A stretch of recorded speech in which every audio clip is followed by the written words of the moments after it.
Hi வணக்கம், welcome to happy taste buds. இன்னைக்கு நம்ம ஒரு பிரேக்ஃபாஸ்ட் ரெசிபி தான் பார்க்க போகிறோம். ராகி சேமியா எப்படி பண்ணுறதுன்னு இப்போ பார்க்கலாம். நான் இன்னைக்கு அனில் பிராண்டு தான் ஒரு பேக்கெட் ராகி சேமியா எடுத்திருக்கேன். இதை ஃபஸ்ட்டு நம்ம கொஞ்சம் தண்ணி எடுத்துட்டு அதில் கொஞ்சமாக உப்பு சேர்த்துக்கலாம். 1/4 டீஸ்பூன் உப்பு சேர்த்துட்டு இது நார்மல் வாட்டர் தான். இதை அப்படியே கலந்து விட்டுருங்க. கலந்து விட்டுட்டு நம்ம இப்போ இந்த சேமியாவை இதில் சேர்த்து ஒரு 2 to 3 minutes ஊற வச்சுருவோம். அதுக்கு மேலே ஊற வச்சிங்கன்னா மாதிரி ஸ்டிக்கியாக ஆகிடும். ஸோ 2 to 3 minutes மேலே ஊற வைக்காதீங்க. தண்ணியிலேருந்து எடுத்துட்டு இந்த வேக வைக்கிற தட்டில் வச்சுப்போம்.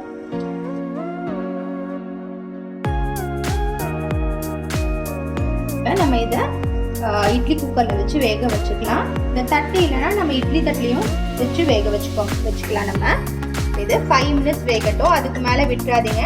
கரெக்டாக டைம் நோட் பண்ணிக்கோங்க. 5 minutes கரெக்டாக வந்துச்சுன்னா நமக்கு அது உதிரியாக வரும்.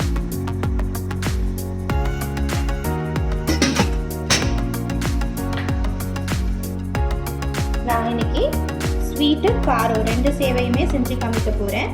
ஸ்வீட்டுக்கு தேவையான பொருட்கள் பார்த்தீங்கன்னா துருவின தேங்காய், அப்புறம் தேவையான அளவு சர்க்கரை.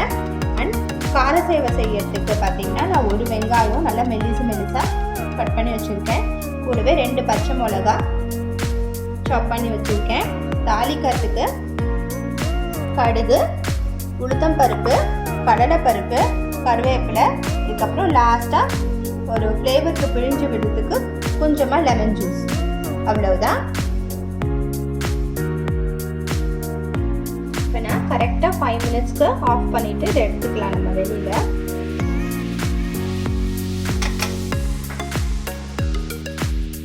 இதை நம்ம ஒரு ஃபோர்க் யூஸ் பண்ணி உதுத்து விட்டுப்போம். இப்போ சூடாக இருக்கும்போதே உதுத்து விட்டுருங்க, இல்லைன்னா ஸ்டிக் ஆகிடும்.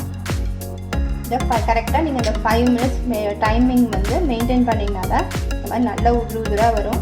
கொஞ்சம் ஒரு எக்ஸ்ட்ரா டைம் வச்சுட்டிங்கன்னா கூட நல்லா ஸ்டிக் ஆகிடும்.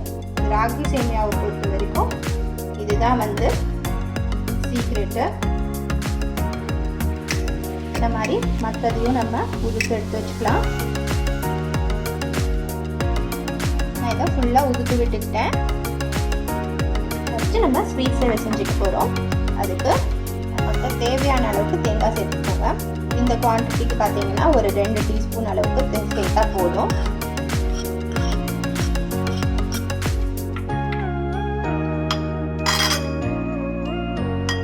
இது ஒன்றும் அன்பிளீச்டு சுகரு, நமக்கு சுவைக்கு ஏற்ற மாதிரி தான்.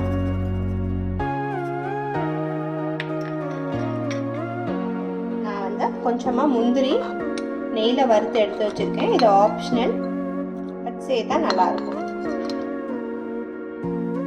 நெய்யையும் கொஞ்சமாக விட்டுட்டு இப்போ இதை கலந்து விட்டுடலாம்.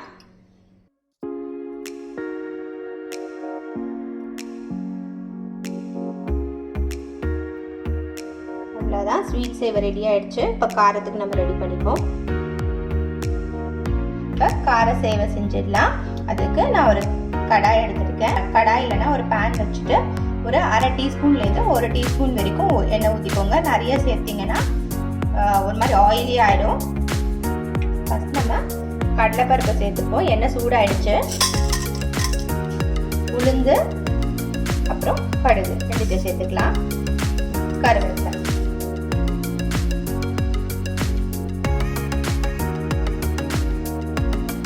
கடுகு பொரிஞ்சிச்சு, பருப்பும் செவந்துருச்சு. நம்ம இப்போ இந்த ஆனியனும் சில்லியும் சேர்த்துப்போம்.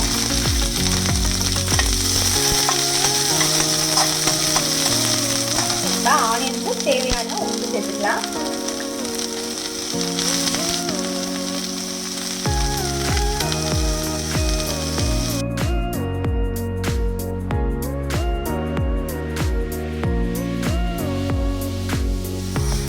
ஆனியன் பார்த்தீங்கன்னா ஓரளவுக்கு நல்லா வதங்கிடுச்சு.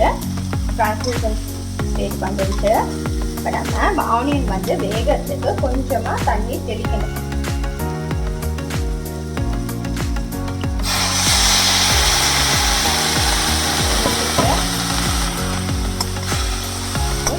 தண்ணியே போதும்.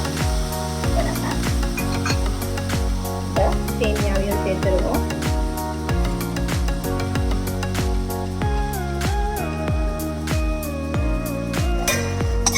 குயிக்காக மிக்ஸ் பண்ணி விட்டுருங்க.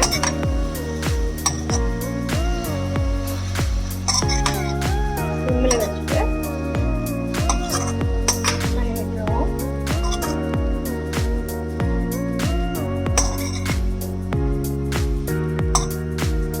இதை வந்து ஒரு 3லேருந்து 4 நிமிஷம் மூடி போட்டு அப்படியே வேக வச்சுருவோம்.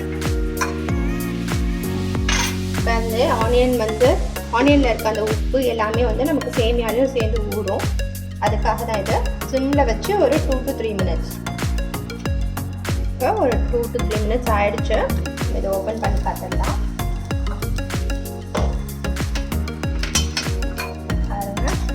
இதை வந்து எதுக்குன்னா நமக்கு இந்த டெம்பரிங் பண்ணது, இந்த கடுகு, உளுத்தம் பருப்பு, இந்த வெங்காயத்தோட ஃப்ளேவர் வந்து இந்த மாதிரி மூடி வைக்கும்போது ராகி சேமியாவில் நல்லா இறங்கும். ஏன்னா அதை நம்ம தனியாக வேக வச்சோம் இல்லையா, அதுக்காக தான்.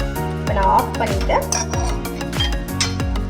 ஒரு இந்த குவான்டிட்டிக்கு எனக்கு 1/4 லெமன் போதும், அதை பிழிஞ்சுக்கிறேன்.